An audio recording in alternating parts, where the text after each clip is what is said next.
Alright guys, and welcome back to the channel. Right, in this episode I want to finally get this front suspension sorted on this C20LET Nova GTE fitted with the mighty C20LET engine. So start off by fitting the new poly bushes in the lower arms. Now regular viewers will be aware of the saga of having a powder coat. If you don't know what I mean, go back a couple of videos and enjoy. So the bushes just slip in with some help from some lube. Then the stainless steel insert slides straight through the bush. Really easy.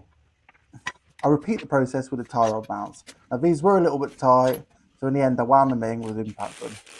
Now the bushes are done, we can bolt everything back together. The bottom arm's a little bit tight in the chassis. This isn't a bad thing really, so I use a mallet just to drive it home, and it makes light work of it. This is then secured with a fine threaded M10 bolt with 15mm hexes. The front tie rod bracket then gets bolted to the cross member. Again, it's secured with M10 bolts. Put the bolts in with an impact driver and finish off by hand just to ensure they're all really tight. The bottom arm sandwiches between the ball joint and the tie rod. These are held together with two M12 bolts. These are 90mm heads. So from experience, these can work loose really easily on a high powered Nova. So I always FT them and make sure they're really tight. The second set of 2-litre modified hubs will arrive, so I waste no time fitting them. Ideally these should be fitted with a press, but I don't have one, so a hammer and a vise will do the job. First, I press the bearing into the knuckle with a vise, ensuring I press on the outer edge of the bearing. I then fit the retaining clip on one side and drive the bearing in the rest of the way with bearing drift. The other circlip can then be fitted. I then sit the knuckle on top of the hub and drive it down in a bearing press, socket or hammer, whatever you want to call it. Ensure to press on the inner race just to avoid damaging the bearing. Knock it home, turn the knuckle constantly to ensure there's no tight spots. And once the tone and knocking it in changes, you know you've driven it all the way home. Well, hey, one built up 2-litre conversion hub the redneck way. Right, now this is all pressed in, I can finally put this back together and get it rolling again. First off, CV joint in. As you can see, it went straight in. I then bolt up the coilovers and fit the track rod end.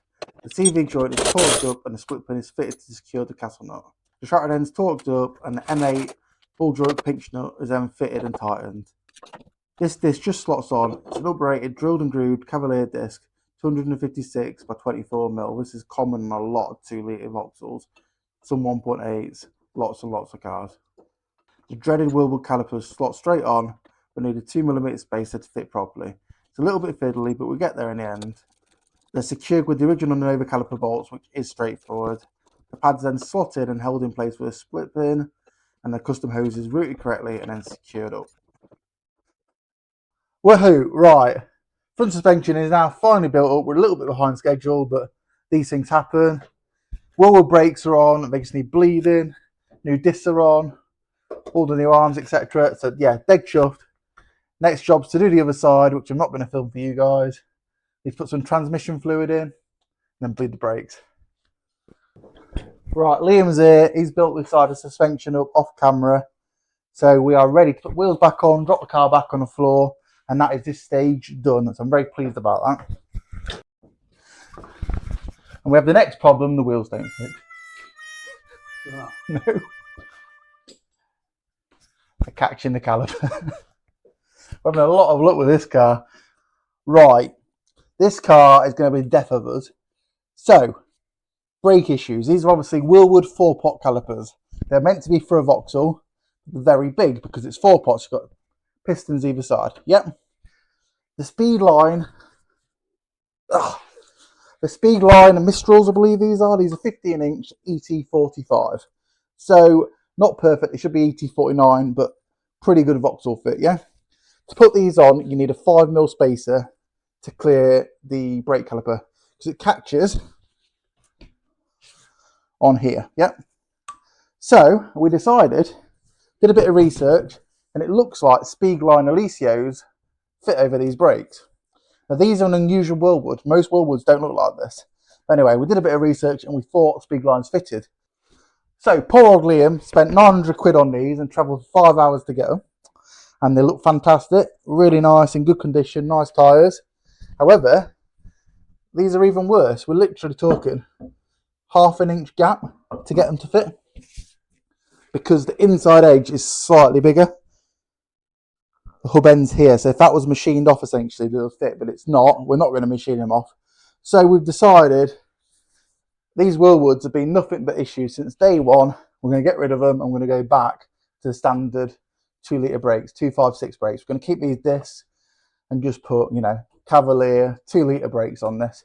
Get rid of them and then fit the speed lines because we're pretty sick of it. It's just like problem after problem. So I'm going to whip these off now. I'm going to try the wheels on, set the suspension height, and then we can wrap this video up. Well, hey, and at last we have a wheel that fits. Right, I think I'm going to wrap the video up here. Obviously, I do need to get some brakes for it. I do need to bleed the brakes, but I don't think we've got time in this video. So we're going to wrap it up. What a nightmare. This car keeps giving. See you later, guys. If you haven't already, please hit that subscribe button and show your support. Leave a comment below and stay tuned for next week. Bye-bye. Yeah, give it a rev.